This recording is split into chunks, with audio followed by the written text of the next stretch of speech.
it seems as good a time as any to say this is Verbal Tap, the show that's, I mean, we prove fighting's easier from outside the cage. We couldn't have predicted this whole judge mess of 2020 that we thought we would have had fleshed out by the ESPN deal. Not. I'm your host, Kevin. With me, of course, Rafa Esparza and the unique Eli Knight. Jiu-jitsu in the sheets. Fun in the streets, I think is the website. I'll have to look back. But Raph, Jon Jones gets another close decision, but how are you? Let's get in your headspace before we get into business. Way better than Jose Solis, I'll tell you that much. Is that the referee's name? That is the referee's name. Can I express something very quickly? I want to start the conversation before we go any further by looking at our guest directly across the digital eyes of the interwebs and saying, Eli, how did you have that fight scored?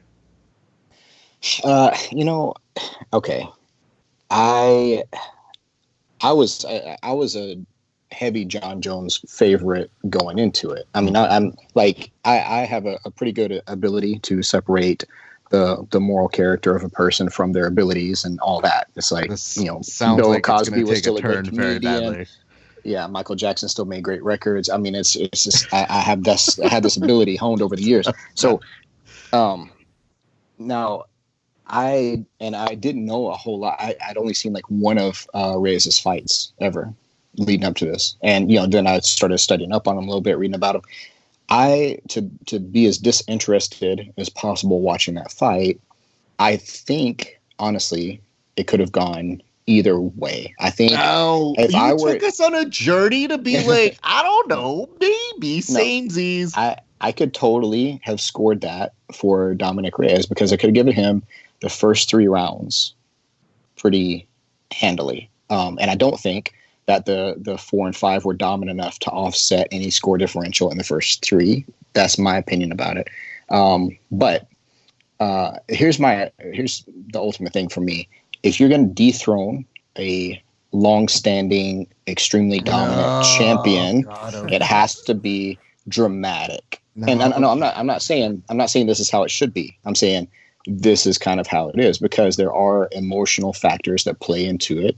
As far as because the more that the UFC like starts to flirt with professional wrestling type, that paradigm, then it's going to be more and more like that.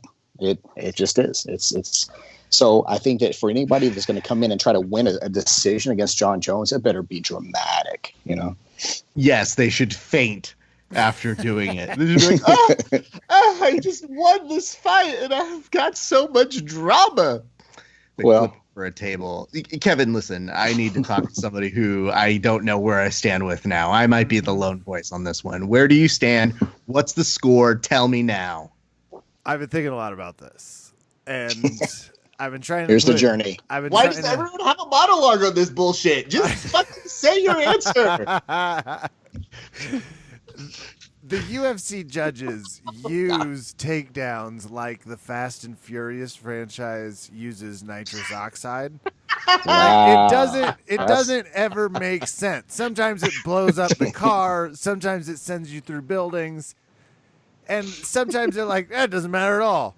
Here, the judges thought it was the type of nitrous that takes you across 2 towers in downtown Dubai. So I thought it was complete and utter bullshit. I have no idea what fight they were watching. I have no idea. You can give Jon Jones 4, sure. 3, maybe. He got uppercut. He definitely got knocked down in 1. He got knocked around in 2. And I'm not entirely sure he won 5, but it was just such a horseshit sort of, we knew this was going to be how he won. So I did feel a little like champ's edge. That's all I felt. But Raph, you're with me. You're just like, what fight were they watching? Because I had it 49-48, 49-48, 49-48. Are you asking me my opinion? Yeah. Okay. Can you do me a favor? Can you set it up by saying, Raph, what was your opinion on the fight? Raph, what was your opinion on the fight? Well, you know, growing up as a Hispanic child in the 90s, I saw a lot of things that happened to my city. I saw hardship. I saw gentrification. Urban expansion. Jesus, so much urban expansion. And knowing that the struggles that we see here in the streets of LA are so similar to those of Houston and really the world. If you look at this is not a fucking episode of Who Wants to Be a Millionaire. Just answer the fucking question. Ouch. Here's how I scored it. It was 48-47, okay? Because someone had to eke out a win. I'm going to address few things right up top just because I feel we need to get them off our chest. Number one, let's look at the first 2 rounds. Dominic Reyes made that fight interesting. We saw for a split second what looked like Jon Jones being a little mortal. We've seen it before, but it was very interesting to see that Jon Jones usually allows his presence and his been there, done that attitude carry through and make those fights interesting. But every time he tried to slip out or move away, his reaction time wasn't good enough. He blocked some shots, obviously, but Reyes was putting it on him. So first 2 rounds, Dominic Reyes. Third round, I guess it really comes down to your perception of, do you consider a takedown really worth it? Because if memory serves me right, there was really just one takedown. And Dominic Reyes, his contention was there was nothing established. He took him down, but he popped right back up. That's a fair assessment. But I understand to those people, if you initiate the takedown, you're doing something great. However, Dominic Reyes still had the more significant impact as a fighter to me, personally. Yes, I agree with the dog, who's now joining my cause. She somes pissed. She sounds like know. she's rooting for Jon Jones. She's like, that guy likes the nose candy, and so do I. But let's get down to this real crux of things that happen here. 4 and 5, I believe, go to Jon Jones. And I'm okay saying that. And I agree with Eli. There's not a 10-8 in there to be found, even though Dana White said, yeah, Joe Silva had that tied, 48-48 or some bullshit. And I looked at that and I said, whatever. Great. Okay. Here's where we get into some problems. Number one, the perception of you have to dominate the champ and make an impactful statement right then and there. What the fuck is the point of 5 rounds? Because to me, it sounds like Jon Jones comes in with a +1 bonus extra point, which begs the question, why the fuck are we doing 5 points? Are we talking the totality of the fight? Because that's not the rule set that we have here. And yet we have people arguing as if Jon Jones came in with like a round extra bonus, so that by the time Dominic Reyes works these 2 rounds, they're like, well, he caught up. It's like, wait, no, we're 2 rounds in. What do you mean caught up? It's like, well, yeah, no, they're even now. No, he's not. They're both fucking fighting in one fight. That's why we do 5 rounds. So Eli's an expert on those high butt flirts in that 3rd round. Would you call those takedowns? Like, what would you call that? Because to me, there's got to be a definitive ground control before I'm like, yes, you took him down. Yeah, I mean, so for a takedown, in my opinion, there's MMA and like submission grappling and judo, or there's kind of 3 different criteria, but there's some overlapping criteria. This is what I think about takedowns. I think in MMA, if the takedown is substantial in impact, then it should count. If it's substantial in a position established, it should count. If it's just like something that wouldn't have scored in any capacity in jiu-jitsu or in judo, it's just some clinch fighting, man. It's just some horizontal clinch fighting. And it's like those, maybe one of those takedowns was like on the ground, like long enough to where it would have scored points in a BJJ match, but I don't think any of them, honestly. So I mean, it's just an E for effort at that point. It's like he worked really hard, and it was really hard to defend it. So he should get. It's basically like scoring an advantage. It shouldn't be points. We should put advantages. Hold on, No. before we bore Oh. Raph, let me throw a quick question at him. Raph, do you prefer clinch match or high butt flirt as the way to describe those? Can I choose another option? Because Snuggle struggle. Yeah.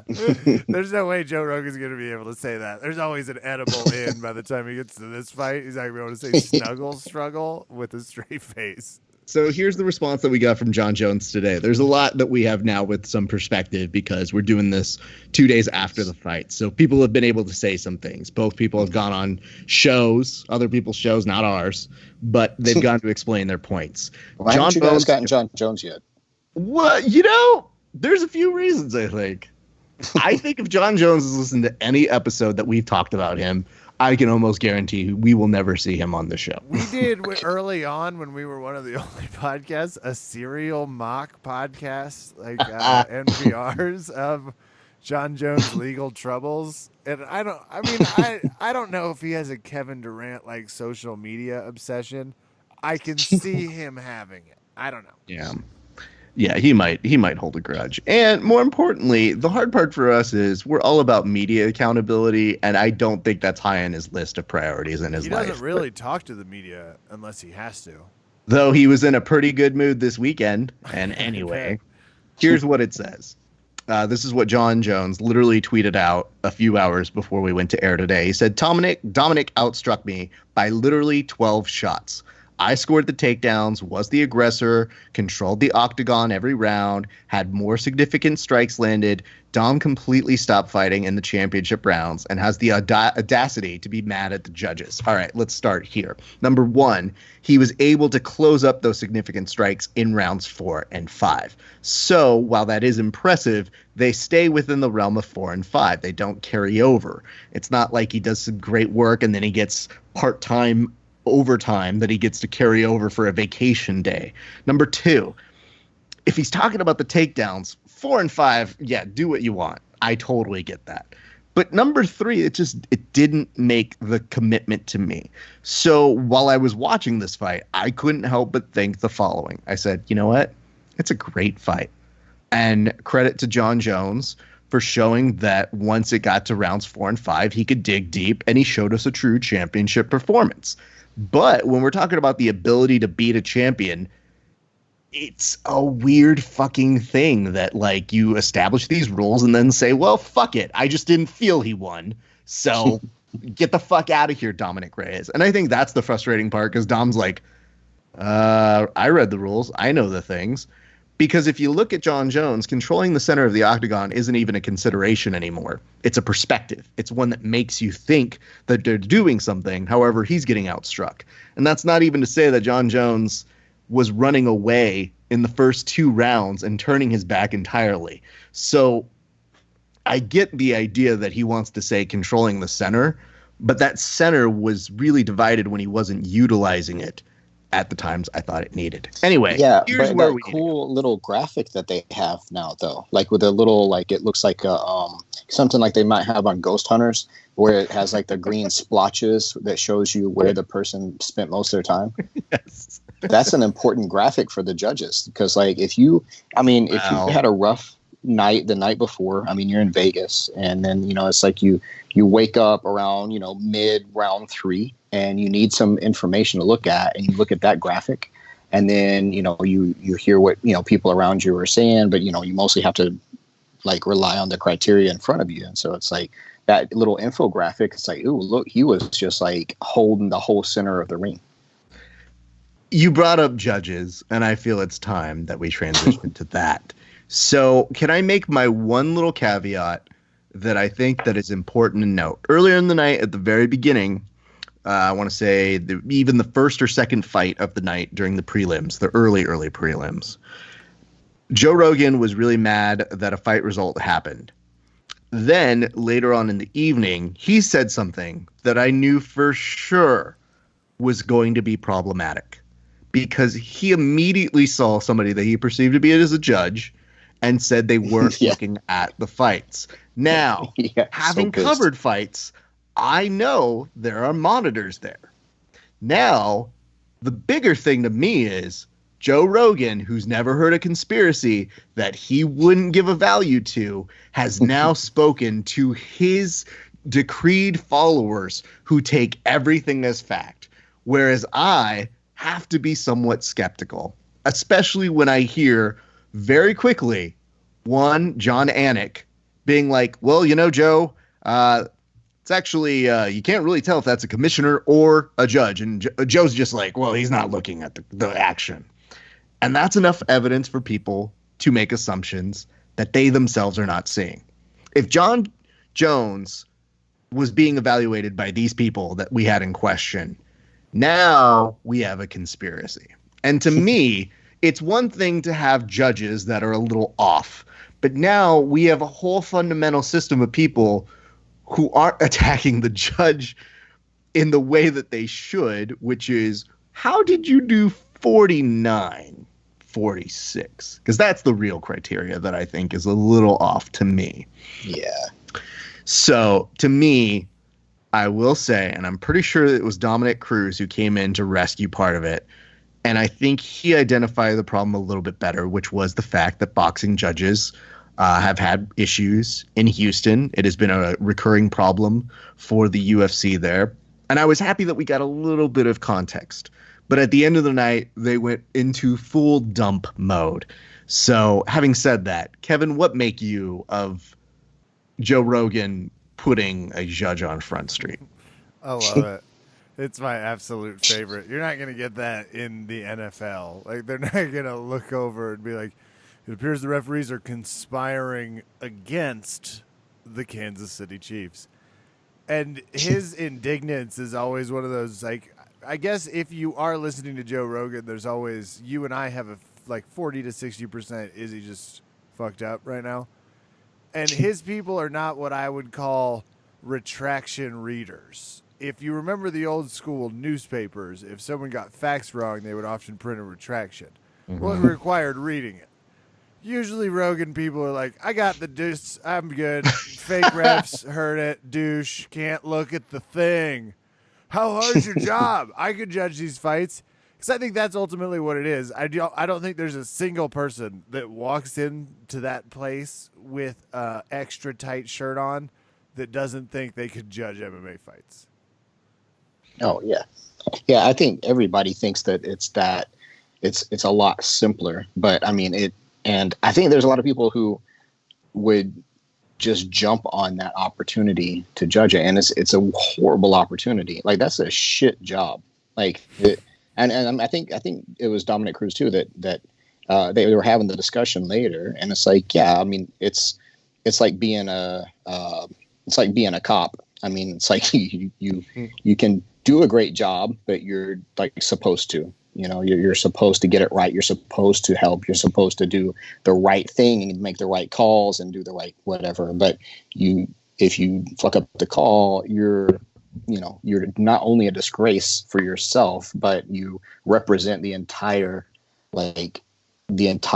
system of judging in that case, which, I mean, again, also like cop videos on the internet, it seems to happen quite a bit because it seems very loud when it happens and gets a lot of attention. But Eli, are you a live PD fan? We just found out about your passion for watching cop videos. That was a double drop.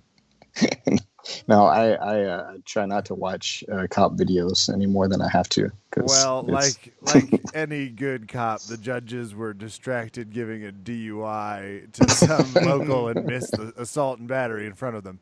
The Dominic Reyes provided to Jon Jones. Let us move to the next fight of a brutal TKO. What all say you to the Ouchtown Chook again took?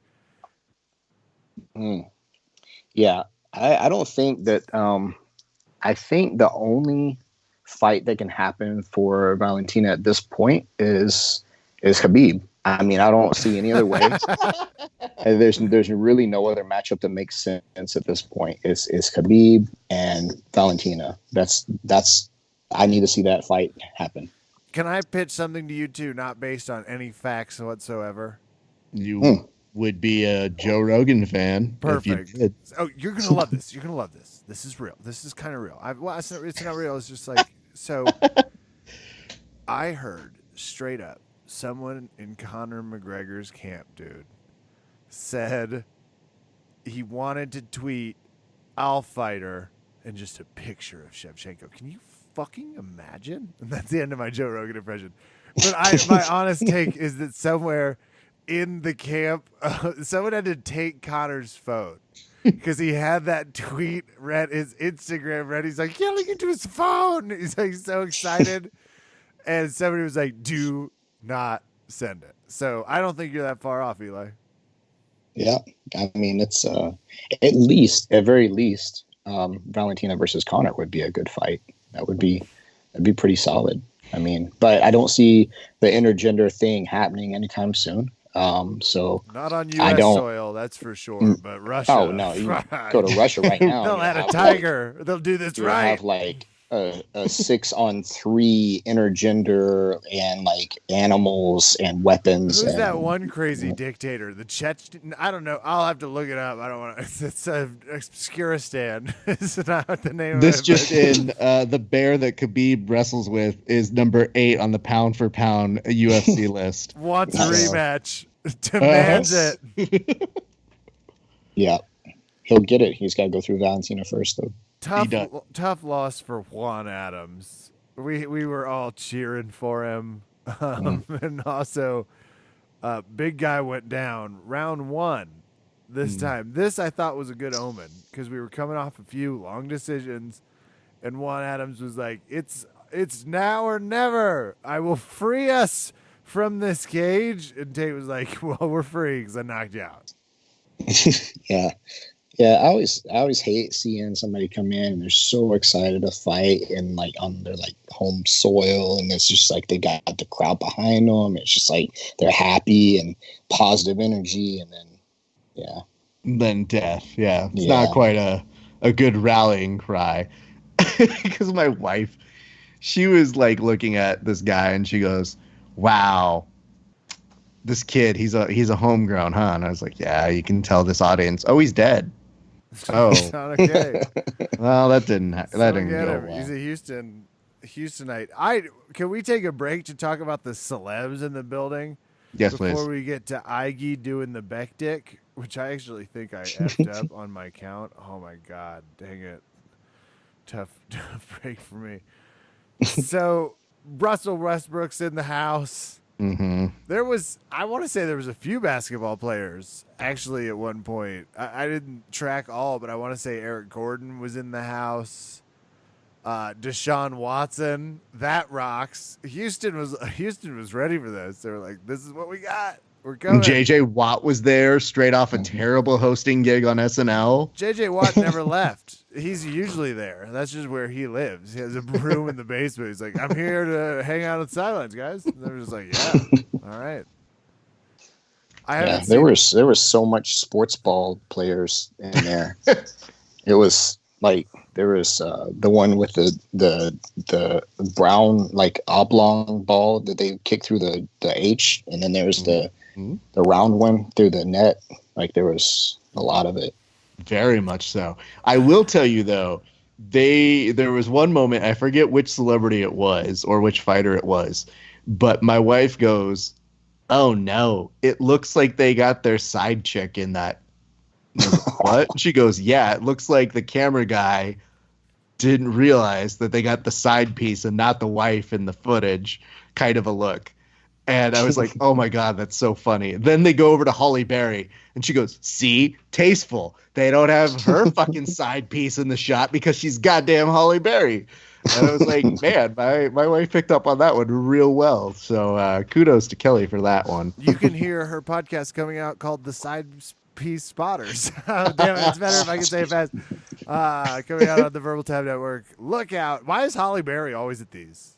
Is Holly Berry she's like a secret. Not a secret. I think she's a genuine. Yeah, she's a genuine, legit fan, and she's Halle Berry. So I'm if there's anything negative to be said about her, I'm getting off right now. There is not. I honestly I'm just baffled. It's like, got bad news for you, Eli. Anything good said about her, you were also going to get off. But I digress. I want to make sure that people know this about Halle Berry. Halle Berry is a friend of jiu-jitsu because she was in a John Wick film and had to do tons of training. And that would actually fall into some of your department with your gun fu, because hot take, the dogs did the work. Sorry, they really fucking did. Hey, but you know what, though? I heard that she was, I don't know if she ended up taking one of the dogs home or... Oh, my God. I think one of the stories was that she did so much work that by the time the stunt coordinators were coming over, they're like, holy fuck, these dogs will kill for her because they're so aligned with the way she trained. Yeah, that's the thing. She legit like immersed in the role. I mean, like she does that. Like she, even for like Catwoman, I remember like watching some of the the training. Yeah, like some of the behind the scenes. The movie's a piece of shit. Everybody knows that. But like, you calm down. I thought you were getting off. It was sad. Like no. She like immerses herself into the training and of any kind of film like that. And for John Wick, she, went through all the training, all the course training, all the firearms work, the dog training. Like she worked really close with them. That movie, by the way, was probably one of the worst things to happen for the dog community that could have possibly happened, like just accidentally, because they took those badass, like amazing dogs that are just complete fur missiles. And now everybody wants one because they think, oh, I'm going to go out and get this badass dog. And it's going to be, just this superhero I can snap my fingers and it's going to go kill people for me. And it was a horrible, I mean, it's not the fault of the movie or anybody in it or anything like that, but I don't know. It just sucks that people went out and started buying up Malinois after that. Kevin knows that when they do my version of Juan Wick, that my adorable little French bulldog is going to be a pivotal killer in it. And she'll mostly just cuddle up to each of the villains, and they're going to be like, she's so cute. Oh, God, no. And that's when I come in and stab him in the neck with a pen. Nice. Oh, I was going to want some co-writer credits and let's do a comedy where you're never quite on time to get to the hit. You're just always like, it's like, I shouldn't have taken the fucking 10. I knew it. I knew I wasn't going to get there. So you're just like constantly late. Oh, shit. Coming up on season 2 of Juan Wick. Yes. Can we also express some concern on this result, which is Derek Lewis won-ish. He proved that, like a kid who hasn't quite finished the homework but will do everything they can in the 10 seconds they have before they turn it in to make a good impression. There was one moment during their fight where I think I tweeted out, you know what? Tell Derek Lewis and Alir Latifi they're good. Tell Giles and Krause they're back on for a 4th round. And I felt, because there was a little bit of a slowness, and I understand that happens, but there was literally nothing that happened for about 10 minutes of the Derek Lewis-Alir Latifi fight. But the concerning aspect here is apparently Derek Lewis was saying, post-mortem all of this, that his doctor said he shouldn't have fought, that he has some sort of thing that's affecting him. He didn't go into specifics, obviously, because Ara Helwani wasn't going to pull it out of him. But there's some concern. Maybe the balls are too hot. Maybe he's overheating. I know we make light of it, but we're concerned. It's winter in Houston, which is not that cold, but it's it's mild sweater weather sometimes. I will say, I want to make sure I bring this up because y'all had opinions, because I put up votes for the main event, and 64% to 36, you had Dominic Reyes, which according to Houston judges means Jon Jones won. Boom. The people have spoken. And the people that listen to this show and follow us on social media have never been wrong. Ever. Never. Not our my fans. memory. Not in my memory. Perfect. There's a lot to digest in terms of the undercard because of one James Krause. Lee Summit, Missouri's own. I got to see him talk. I always send Rafa messages. I'm like, James Krause is so good looking in person because he stepped up on 24 hours notice. He went down to Houston to coach. He stepped in to fight. Put on a pretty good match against Trevin Giles in the sense that what a chin and nose on that Missourian. Oh. And that's the nicest thing I've said about a Missourian in a really long time. Maybe ever. I would like to also point out in this fight, there was a little bit of jiu-jitsu, which got all of us, I'm sure, pretty stoked. And then finally, there was some not finishing of jiu-jitsu, which made all of us go, I mean, not my favorite. I'd like to see you finish here. Obviously, it's tough to do, and this dude is, he's edging through it. It's not an easy place to be when your back is compromised for 3 minutes. Like the only grappling part of the evening, right? Outside that was a disappointing part. The obvious takedowns that black belt Eli Knight's like, oh, those were the greatest things I've ever seen. Jon Jones wins. But outside of that, correct quote. No, I mean it was just not much. And even Jon Jones more does bully wrestling. I guess you could call it grappling. Sure, we've all seen it, but he's a bully. I was impressed. Is Reyes? Do you all know? Sorry to flip back. What's his jiu-jitsu business? I'm not sure. I have no idea. Yeah, that's what was really impressive. His takedown defense, because Jon Jones takes everyone down. If he wants to take you down, you usually get taken down pretty dramatically. And that's I was super impressed by his takedown defense. That was crazy. Well, I think the first moment he saw Jon Jones go in for a takedown, he put everything into stopping it. Mm-hmm. That look on his face is a familiar look on my face, which is, oh no, don't do it. Oh, fuck. And I had an appreciation for it. And, one of the things that they famously were showing were how many takedowns Jon Jones wasn't getting just as a result of it. And they kept favoring that. And I thought that was impressive. I don't know exactly what his jiu-jitsu business is, but I can tell you, dude, that footwork that he had throughout the night was what impressed me, because even though in those fourth and fifth rounds, and this is the part that I think actually made me a little sad during the post press, was he said, I figured I had 1 through 3. So I could kind of take 4 and 5.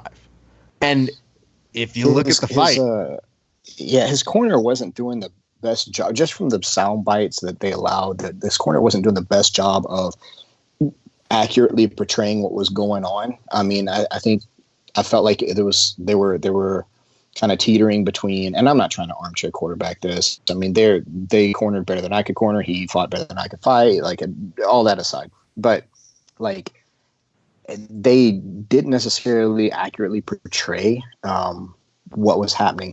They were trying to do something somewhere between motivating him and positively, and then also kind of saying, we need this to happen, but hey, you know what, you're doing great. You're dominating. You're doing this. You're doing that.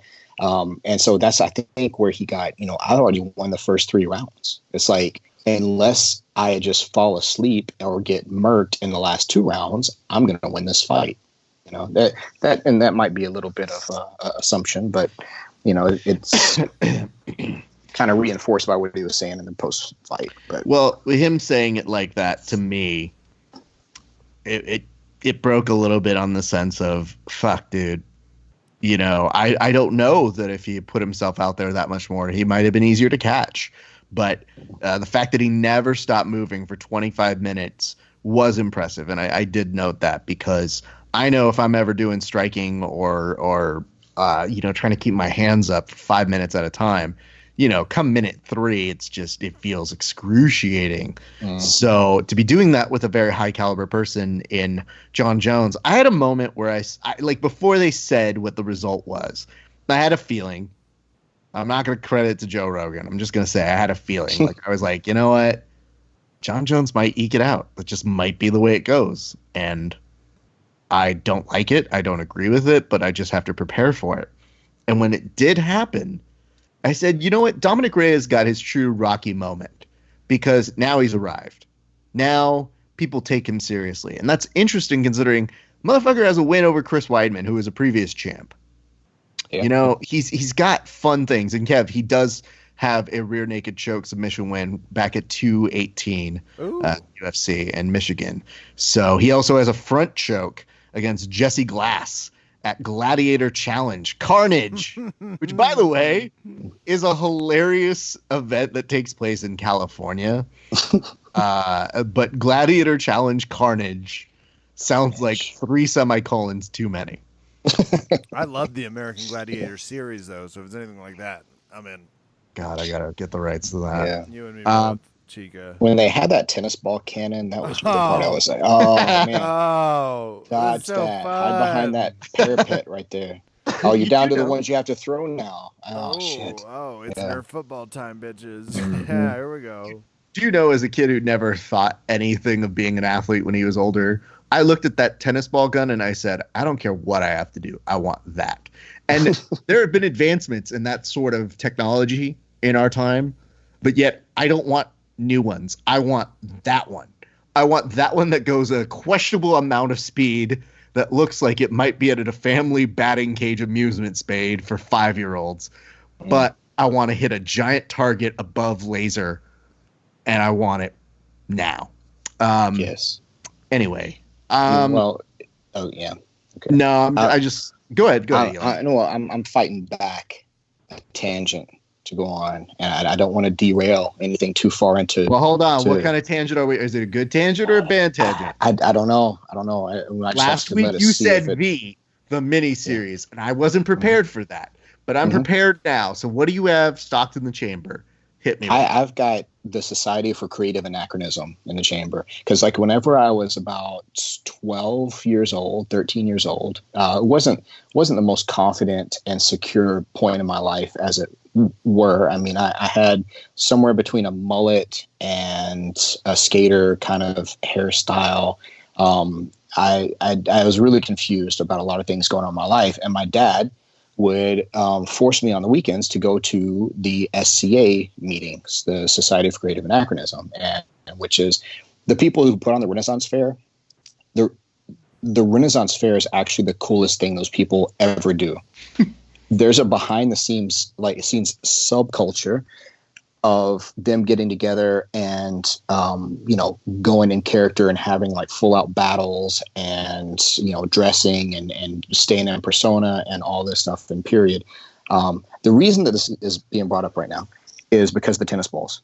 Now, you have to have, like in these battles, you have to have certain weapons, and the weapons have to be made of certain material, usually rattan, duct tape.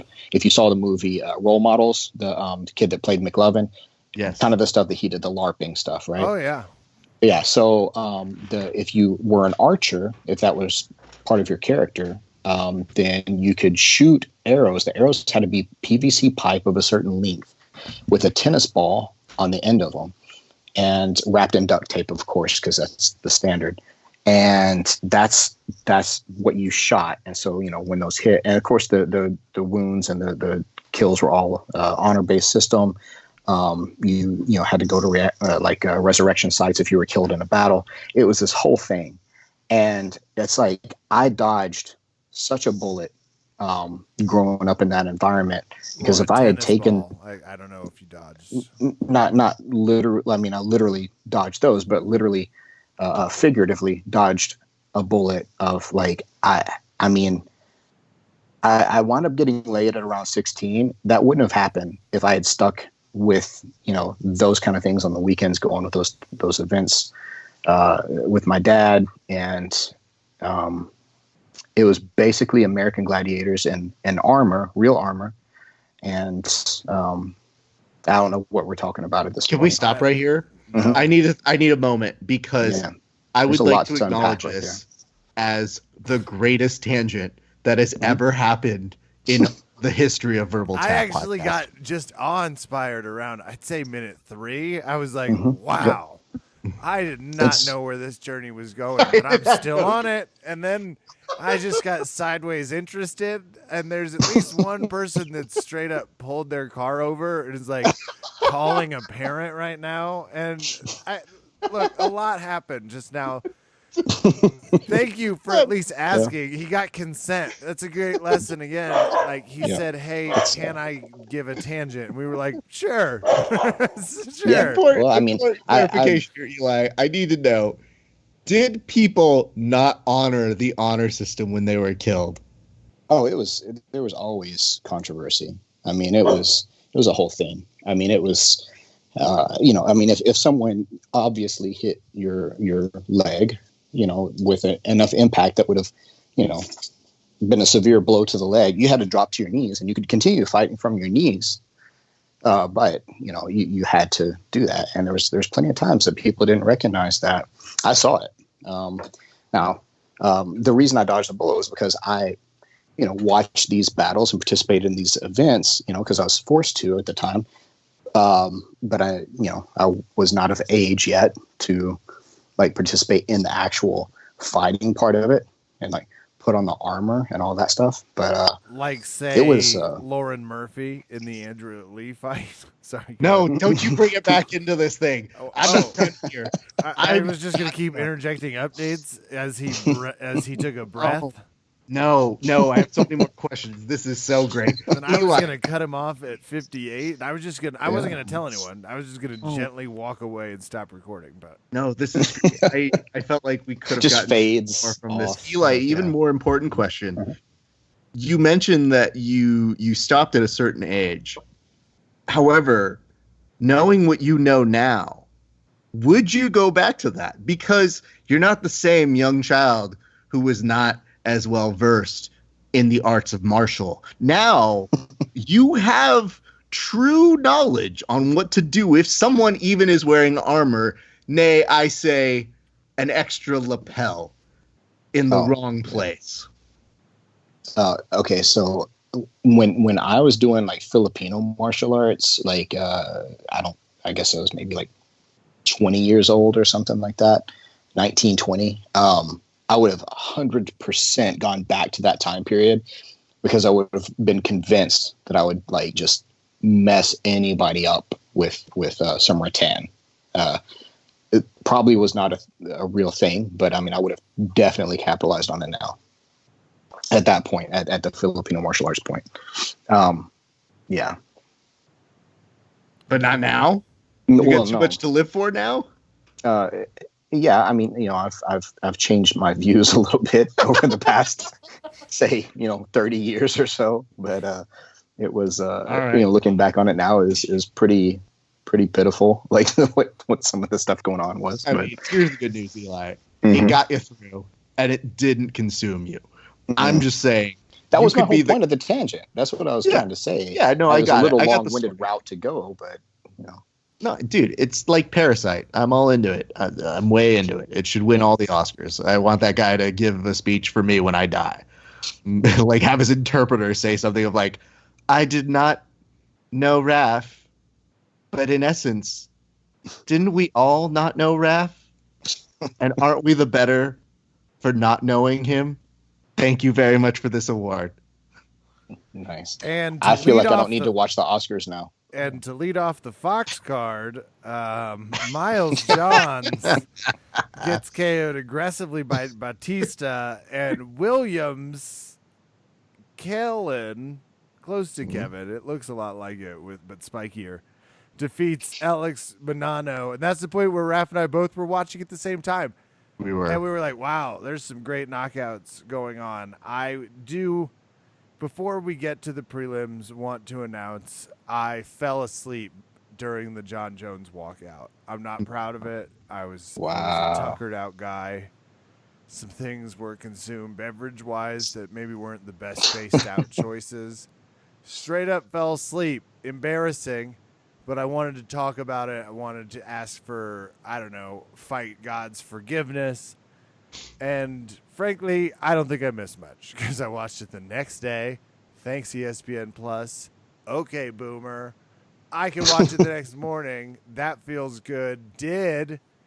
And I feel the better for having cleared that out. I'm glad you were able to admit that, Kev. Thank you. Yeah. It was very embarrassing. I woke up in the fetal position on my face. I don't even sleep like that. Domingo Pilate lost to Journey Newson, so don't stop believing in Journey. Andre Ewell lost to Jonathan Martinez, which was tough, especially for the Houston crowd, as Austin Lingo gets defeated by Yusuf Zael. And I have one more noteworthy defeat here. What's that, Kev? That would be the utter and authoritative dominance of one Eli Knight of Street Sheet, all the fun you can eat.com. You can find him and his videos. I got beat like a drum. He thumped me. He got 8 right. 8. Ooh. 8. Man. How many fights were there in Toto? 11. So 8 out of 11. Hang on, let me do some math real quick. 1 second. Oh, wait, that might be 12. Pull out Kev, am I right on that? Is that 12 now? I thought there was 12 fights, but I don't okay. know. We didn't have one. One got canceled, so I don't remember. It might be 11. Well, yeah, that's why I was like, wait, it's out of 11 for you guys, but 12 altogether. 11 sounds good. We'll say that. So the tiebreakers were not a factor for me. To quote Joe Rogan. Out. 72%. 70, actually, if we round up 73%. Yeah, you got a C minus. Congrats. That was the lowest grade I made in college. That was history of the English language. That was what I made. Money, I think. So let me each fight straight up. Let me recap what it is that in my memory Kevin has to do. Because I owe him. Go ahead. Oh, I'm sorry. No, because I had multiple people send me messages about that. And this is the best part, is that's how I know they listen to the whole show. At this point, we put the shows out, and anytime I get a note from somebody messaging me, it means something struck a chord. And ladies and gents, I must admit to you, Shock Knife. Shock Knife. Series is 100% a hit that people go, Raph, whatever you do, make Shock Knife. Shock Knife with Shock Knife. We're going to get on video for the grappling hour, and I'm going to pitch Shock Knife. You could shit on the idea, add to the idea, but I'll be in full pitch character mode. Please do. Because I don't like to think of them as pitches. I like to think of them as idea exchanges. Do you hear me, Eli? Make eye contact. It's got a little Laura Dern to it. You're going to love it. Okay, great. I can't believe you introduced us to Shock Knife, by the way, because I've been telling people about it. Like, have you ever heard of Shock Knife? And everyone's just being like, "Oh my god!" I'm like, "I know, right?" Yeah, I feel like the company owes me a little kickback at this point. I mean, we're gonna need their help because we're gonna need that product. Mm-hmm. We can't. Use, I've got E-Knife, right? I've got 2 of them. I don't know how it is to ship them, but I've got 2 of them here, and I think still full battery right now. And so it's like they're good to go. Are they purchasable? They are. They're ridiculously expensive. A couple of years back, I got some for like promotional purposes to like do some like quote unquote pressure testing with them, and kind of like record results and stuff like that. So I had to go through like a certification process to be like some kind of supervisor or something. It's like some kind of online test. I don't know. But like, anyway, I got them from it's a Canadian based company that produces them, and they ship them to me. And so I have them, and I pull them out sometimes for classes every once in a while. There's a couple of things I do in classes for like emotional candy moments for students, like periodically. And one is, not that it's fun, but we'll pull out the training knives and rubber ones for fun, and then shock knives for just the people who. How much does it hurt? Let's get to the punchline here. How bad is the shock? It's not as bad as a stun gun necessarily. Like necessarily is a great. Well, that's not also a great barometer of confidence. Okay, so it's more than a battery shock. It's less than Zach Galifianakis in The Hangover. Got it. Right, it's not quite a taser. It's about like a shock collar, like for a dog. Okay. Yeah, it's. I mean, it can on. So there's like low, medium, high, and then extreme. Like this X, like this. It's like the hot sauces that go like mild, medium. Oh my God, I'm gonna warm, make that show. And then, Oh my God! Make that show Hot next. sauce and jackknife are coming together for Oh, hot jackknife. like seriously, like I tried to do. Well, Raph saw. I think you saw the huge, embarrassing, like this, like ridiculous attempt at doing a live like hot ones kind of like for jiu-jitsu thing. It was like my buddy was like, yeah, we're gonna make this happen, and I'm like, I don't feel like this is the right way to do this, and it didn't work. But that should be a thing. There should be two big things that happen with martial arts related stuff or jiu-jitsu related stuff. Hot ones. There should be there should be some. You can't really do that because it's already a thing, but you could rip it off somehow legally. And drunk martial arts history would be so glorious. Just so glorious. I want to. I remember what's really sad about this. I have done both. One that is in production, and people will see. But we famously. This is why I love being around for so many years. Yeah, this was so many years ago that we're going to name drop from 5 years ago. Easily. Correct. 6 years, I think, maybe. I love when people pitch this as if it's something new. But yeah, we had somebody who pitched out, hey, somebody should do like a drunk history version of jiu-jitsu. And it was like, we've done it. People were like, really? Like, sometimes they forget that it's us. They might have seen it or they forgot about it. But the hard part about it is they were very hard to produce in a short amount of time. But the reason we did it was Metamoris famously did not give footage away. And it was hard to do a sports recap show in the vein of like an ESPN around the horn sort of a thing. So we outsourced it to people, and many of the contributions were very funny, and people sometimes still watch them. Like the numbers have done pretty well for us over the years where they still climb because people go, ooh, is this the Keenan match? No, it's Kevin. God damn it. Oh man, we're good times. We're not too bad.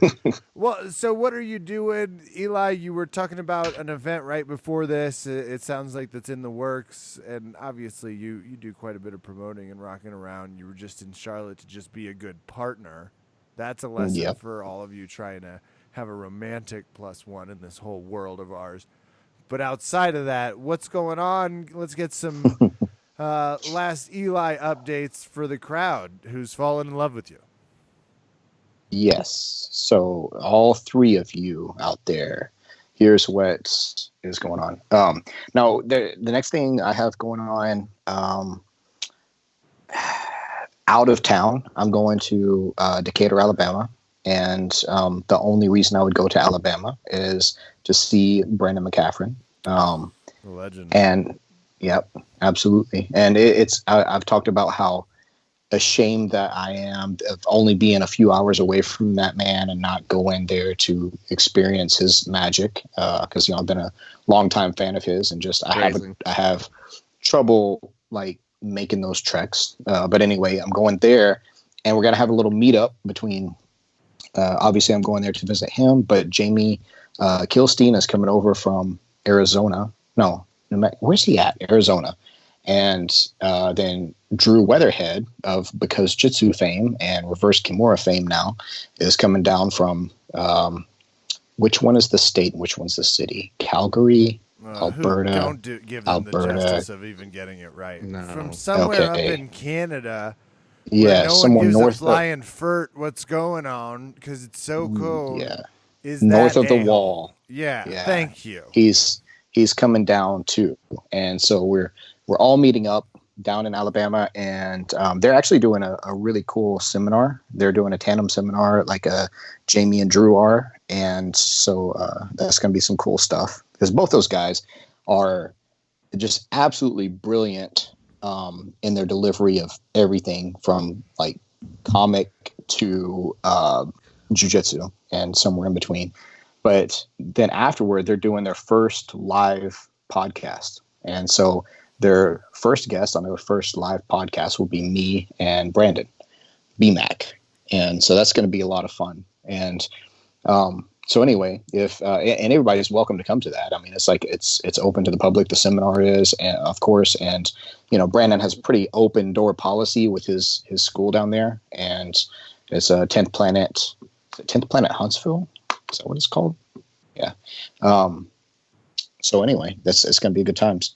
After that, I've got my digital seminar launching through me and Budo Brothers. So I'm going to be posting about that and like sharing stuff. I actually just made an email this weekend. We've given away 10 free videos out of it, which to me, that seems like a lot. It's like if you're going to sell a course, like think about how many videos are going to be in a course. We've already given away like 10 videos out of it.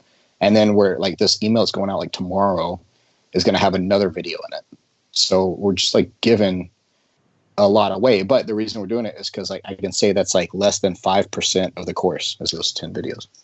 So pretty happy about that. Can I say that casually in the background on my Facebook, Skynet has apparently told me that Eli Knight has gained access to 10 free jiu-jitsu lessons.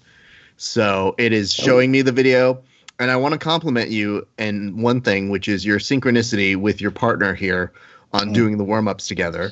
Yeah, that part was weird, but the rest of it's like really cool. I mean, it's like, yeah, we had to get some kind of B-roll footage. And so first of all, I'm going to re-edit that footage with like African Bambata in the background. Yes. And have you guys breakdance fighting with it. But Kev had a question that never got answered last week, and it has to do with your belt. Kev, ask away.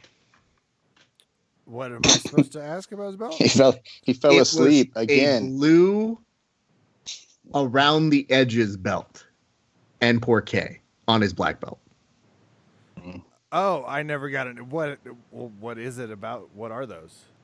Yeah, I don't know. It just blue brings out okay, the color in my eyes. Like, if you look at the contrast of the blue to my eyes versus the red, obviously the reds make my eyes look bloodshot or like I have some kind of like liver disease all the time. But the blue though, it just pops. Like and when I wear a blue gi, forget it. Like it's mesmerizing. Just watch the videos. All right. Well, you heard it here. No, so wait. There's more. Don't cut me off. We I'm actually, not yet. Yeah, we actually made a video about that whenever Chewy came down to visit, and we did a video because Chewy was asking us about that, and so we just put it on video. This whole discussion, me and my buddy Jared, we're both second-degree black belts under Hoist Gracie, and that's why we had the blue sleeves because Hoist Gracie's people have blue sleeves on their belts instead of the red of the. Mostly to distinguish it from like. Not only IBJJF, but mostly because of IBJJF, to differentiate it from the Elio Gracie self-defense centered jiu-jitsu versus the more sportive conventions that are more, kind of overshadowing the self-defense aspect. That's kind of the like more official way of saying it. That's not necessarily. I want to always make sure to put the disclaimer on that like I am very sport friendly. I absolutely like love the sportive conventions. I love all the trendy stuff. I love everything, and I also like the self-defense aspect of it. And I try to wade in both waters as much as possible. So I'm not, saying that that's anything against anybody. It's just what my teacher tells me to do. So I do it. Fair enough. And you're a wonderful bridge. You're a wonderful instructor. I cannot believe how much free content that you have given our community. And on behalf of that community, thank you very much, man, because I know that sometimes, even if I haven't thought of something, if I watch one of your older videos, I just kind of go, oh, that was my problem. Oh, I should go do that. So it is a wonderful amount. And I feel like people should take your course because you're very good at interacting with folks. I think you have some of the best interactions on the internet, period. When you provide actual like reactions and responses to posts and things on the internet. So it's been a long time coming to bring you on the show, and I'm so glad that we were able to do it. Kev, do you have any parting words to him now that you're friends again? Yeah, outside of you sound like you're running for mayor of jiu-jitsu. There are no Yeah. friends here. You just beat the hell out of me on Wait, my by own the way, show. I do believe I was the mayor or the governor of jiu-jitsu. I think that was what somebody called me once, and I really liked it. As long as you have the key to the city, man. I'm always referred to you as the queen of jiu-jitsu. Oh. Whatever we want to do. Hilarious. That'll wrap us for some UFC 247. Eli, thank you so much. Thank you, guys. I'm Kevin. Thanks for listening. Can I get 5? And we.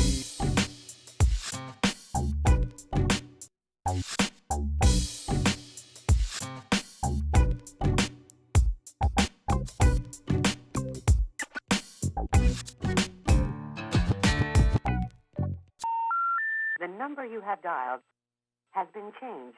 The new number is... Please note, the new number is